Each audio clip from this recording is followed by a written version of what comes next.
পুরীর জগন্নাথ মন্দিরের বিশেষ কিছু রহস্য। নাম্বার 1, পতাকার বিপরীত গতি। বাতাস যেদিকে বয় পতাকা ঠিক উল্টো দিকে উড়ে এই মন্দিরের। নাম্বার 2, সুদর্শন চক্রের বিশেষত্ব।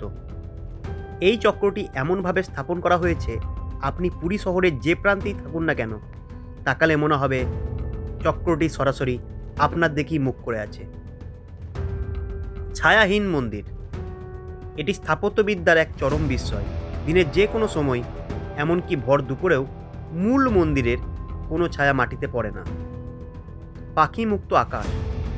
সাধারণত যে কোনো মন্দিরের চূড়ায় বা গম্বুজে পাখি বসে থাকতে দেখা যায়, কিন্তু আশ্চর্যজনকভাবে জগন্নাথ মন্দিরের চূড়ায় বা মন্দিরের উপর দিয়ে কখনো কোনো পাখি উঠতে দেখা যায় না। এমনকি কোনো বিমানও এই মন্দিরের উপর দিয়ে যায় না, যদিও এটি একটি নো ফ্লাই জোন।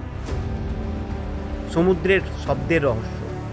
মন্দিরের প্রধান ফটক সিংহদুয়ার দিয়ে ভেতরে প্রবেশ করার সময় অদ্ভুত এক অনুভূতি হয়।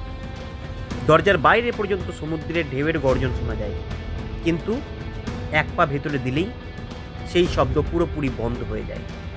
আবার মন্দির থেকে বের হওয়ার সময় ঠিক একই জায়গায় শব্দ ফিরে আসে। আরও কিছু অজানা রহস্য বাকি রয়ে গেল, সেগুলি শুনতে হলে পরের ভিডিও দেখুন।